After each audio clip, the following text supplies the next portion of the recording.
5 सवाल। अच्छा। पहला, क्या अमेरिका और भारत दोनों में बॉटम बन गया है?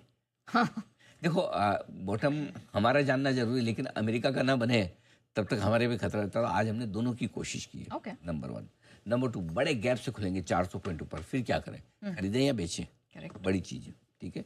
तीसरा, निफ्टी बैंक निफ्टी के अगले टारगेट क्या है? ठीक है, वन एट ए टाइम। अगले टारगेट क्या है? किन सेक्टर्स में आज बड़ी तेजी रह सकती है? और सबसे बड़ा एक और हमारे डोमेस्टिक ट्रिगर, डिपॉजिट रेट घटाकर एसबीआई और एचडीएफसी बैंक ने क्या संकेत दिए हैं? ये बड़े ट्रिगर्स हैं आपके लिए। करेक्ट। चलिए एक एक करके सारे सवालों के जवाब जानते हैं। सर पहले ये 3-4 दिनों में क्या हुआ? हमने तो छुट्टी मना ली, बिल्कुल। लेकिन शुक्रवार भी कारनामा हुआ है, सोमवार को भी ये कम पीछे नहीं रहे हैं, क्या हुआ? पहली चीज ये कि शुक्रवार और सोमवार 2 दिनों के अमेरिकी बाजारों के जो हमारे संकेत हैं उन्हें हमें आज ट्रेड करना है। दोनों दिन मिलाकर डाउ लगभग 950 अंक चढ़ा है और नेस्डेक लगभग 450 अंक चढ़ा है। तो ये तेजी बनी है, 2% से ज़्यादा की तेजी बनी है। 2% की तेजी डाउ में और 2.5% के आसपास की तेजी नेस्डेक में बनी है। और इसके साथ ही मतलब लगभग आप ये सोचिए ना, डाउ नेस्डेक लगभग टॉप से टेरिफ वॉर शुरू होने पर से जो गिरावट शुरू हुई थी, सिर्फ 1.5-2% ही घटा हुआ है। अब जो टेरिफ वॉर के पहले के लेवल थे 1 अप्रैल के लेवल से, अभी आप देखेंगे तो मुश्किल से नेस्डेक 1.5% नीचे है, डाउन मुश्किल से 2% 2.5% नीचे है। तो मतलब एक तरह से टेरिफ वॉर आया और चला गया। 1-1.5-2% घटना इस तरह के माहौल में कोई बहुत बड़ी बात नहीं है। तो टेरिफ वॉर की कमजोरी को अमेरिकी बाजार लगभग पूरी ऑलमोस्ट अच्छा चुके ऑलमोस्ट दो, मतलब आप सोचिए 2% ही नीचे हैं 1 अप्रैल से अभी तक। जो 2 अप्रैल को लगाया उन्होंने टेरिफ, 1 अप्रैल को फ्लैट बंद हुए थे अमेरिकी बाजार। आपको याद है, हम भी कॉन्फिडेंस में 90 बंद हुए थे। लगा था कि चलो ठीक है। हाँ, सारे बाजार बस थे और दूसरे दिन ऐसे गिरे, पूछो मत, याद मत दिला दो आपको। सो हम 3 को गिरे थे। हाँ, तो वो वहां से लगभग पूरी रिकवरी हुई, सिर्फ अब 2% नीचे बचे हैं। ओके। लगभग सारे, क्योंकि एक बार तो 12% घट गए थे। तो अच्छी रिकवरी हो गई, नंबर 1। नंबर 2, हमारे लिए इंपॉर्टेंट क्या है? Dollar index. डॉलर इंडेक्स आपके 3 साल के निचले स्तर पर आ गया 99 पर, 100 के भी नीचे। 110 वाला 99 आ गया। और आपको याद होगा हम कहते भी थे कि जो सबसे बड़ा ट्रिगर जो इमर्जिंग मार्केट्स और भारत के लिए बनेगा अमेरिका से, वो डॉलर इंडेक्स की कमजोरी, अच्छी खासी कमजोरी होगी। ये तो ट्रम्प साहब ने ये गड़बड़ नहीं की, खैर हालांकि गड़बड़ उन्होंने की इसी वजह से डॉलर इंडेक्स 99 भी आया, नहीं तो इतना जल्दी आता भी नहीं।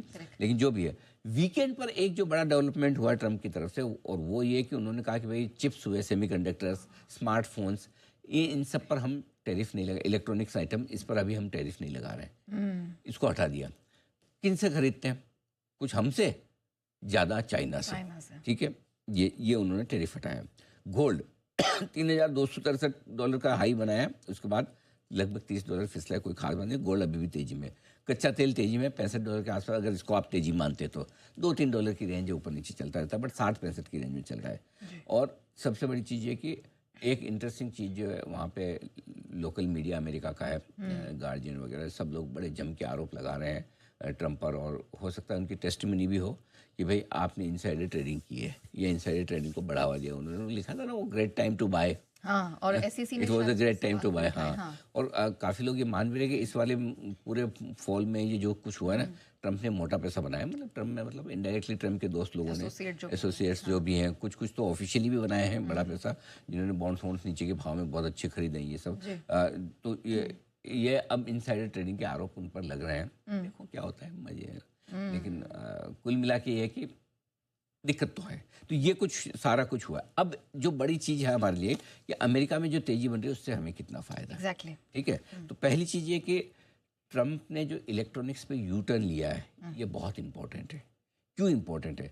इंपॉर्टेंट इसलिए कि टेरिफ वॉर की शुरुआत होने के बाद पहली बार ट्रम्प नरम पड़ते हुए दिखे चीन पर। हमें कोई गलत फहमी नहीं कि हम आजकल बहुत ज़्यादा आईफोन एक्सपोर्ट कर रहे हैं इसलिए हमारे लिए हो, ना ऐसे गलत फहमी हमें है ही नहीं। हम अपने बारे में हम बहुत एकदम क्लियर हैं। हाँ, ये जो कुछ उन्होंने किया चीन को लेके किया है। कुछ हद तक दूसरे देश जो वियतनाम वगैरह जो सेमीकंडक्टर वगैरह, चिप्स वगैरह जो भेजते हैं अमेरिका को, तो पहली बार नरम पड़ने का। अच्छा, मजे की बात ये है कि नरम पड़ने के संकेत तब दिए जब चीन ने नहीं बोला। चीन ने नहीं कहा भाई कि आप हमको थोड़ी रियायत दे दो, ये दे दो। तो मतलब चीन के मांगे बगैर उन्होंने रियायत दी है, इसका मतलब है कि बैकफुट पे पहली बार आया है। जब से उन्होंने बयानबाजी शुरू की प्रेसिडेंट बनने के बाद से लेके 2 अप्रैल से लेके अब तक चीन के सामने जो ढीला होने का काम किया वो पहली बार किया है। और ये बहुत बड़ा सिग्नल बाजार के लिए, बहुत बड़ा सिग्नल। नंबर ऑटो कंपनियों पर भी वो रियायत देने की, ऑटो इंडस्ट्री पर भी रियायत देने का विचार कर रहे हैं। बोले कि हमने ऑटो कंपनियों से बात की है, थोड़ा हमें लग रहा है कि शायद वहाँ पे कंसिडर करना चाहिए। संकेत दिए, मतलब ये है कि अब एक ऑटो सेक्टर पे 25% लगा चुके हैं ना, तो अब वहाँ पे भी थोड़ा ढीला होने के संकेत आ रहा है। ठीक है, वीकेंड पर जो भी टैरिफ से जुड़ी खबरें हैं सारी अच्छी आई हैं for a change. Long weekend पे अच्छी खबरें आती हुई दिखी है। और अगर अब इसके सामने चीन ने भी एक नरम रुख दिखाया, अब चीन अभी तक चीन क्या कर रहा है, एक गाली तुम दो एक हम देंगे, आई फॉर एन आई, 3 तुम दो तीन हम देंगे, बराबर है, जितनी तुम्हारी उतनी हमारी भी। अब इसमें चीन क्या करता है ये बड़ा इंपॉर्टेंट है। एक तो चीन के पास में एक सिंपल सी बात ये है कि चलो यार ठीक है, आप नरम तो हम भी नरम, हमें कौन सा लड़ना है, हमें भी धंधा करना है, चीन भी बिजनेसमैन है भाई, हमें भी माल बनाना है, बेचना है आपको, आप लेने को तैयार हो, हम देने को तैयार है। तो अगर वो नरम रुख दिखाया तो बाजार और जोर से दौड़ेंगे। अगर एक स्टेटमेंट चीन की तरफ से आ जाएगा हम स्वागत करते हैं ये हटाने का, और इसी तरह से बाकी प्रोडक्ट पे भी हमें बातचीत करनी चाहिए या ऐसा करना चाहिए। अब चीन को चाहिए कि एक कदम आगे बढ़ाए, करेक्ट, कि चलो देखो इतना मुझ पे ताव देने वाला आदमी इतना झुक गया, अब थोड़ा आप भी झुक जाओ यार, खत्म करो मैटर को। करेक्ट, तो वो अगर कर देता है चीन तो मजा आ जाएगा। जो भी हो, एक चीज क्लियर है कि टैरिफ वॉर में सबसे बुरा वक्त बीत चुका है। जो सबसे खराब वक्त था, इतना लगा दूंगा, उतना लगा दूंगा, इतने देशों पे लगा दूंगा, इस दिन से लगा दूंगा, ये सारी चीजें जो खराब आनी थी, अब यहाँ से उतनी खराब खबरें वापस आ नहीं सकती, है ना। अब उस लेवल पे जा नहीं सकता, क्योंकि उधर अमेरिका की ट्रेजरी जो है ना, बॉन्ड मार्केट है, उन्होंने बॉन्ड ने परेशान कर रखा है ट्रम्प को। हाँ, बॉन्ड ने सिखा दिया। अब एक ही रिस्क है टेरिफ वॉर में, टेरिफ वॉर में एक ही रिस्क है कि देखो चीन है, अनप्रेडिक्टेबल, हाईली अनप्रेडिक्टेबल। कोई चीन को बोल नहीं सकता कि ये अगला ये करेगा। इवन ट्रम्प डिसाइड नहीं कर पा रहा कि चीन, उसको लगा कि मैं इतनी लगाऊंगा तो चीन झुक जाएगा, इतनी लगाऊंगा, जितनी ज्यादा टैरिफ लगाते उतना वो अकड़ता है। अब वो नरम पड़ता है या नरम पड़ने के बजाय अकड़ता है। अगर गलती से चीन अकड़ गया, बोल जाओ तुम्हारी ऐसी तैसी, तुम्हें समझ में आ गया ना तुम्हारा बॉन्ड डील क्या कहाँ जा सकता है, तुम्हें समझ में आ गया ना हमारे चिप्स और स्मार्टफोन के बगैर तुम्हारा काम नहीं चलेगा, जाओ पूरा हटाओ, तब तक हम नहीं दे रहे। अगर चीन अकड़ गया तो फिर ये रिस्क है, अभी भी वो खत्म नहीं हुए। तो अब अगला जो टैरिफ वॉर का जो एक्शन है वो अमेरिका का नहीं है इम्पोर्टेंट, वो चीन का इम्पोर्टेंट है।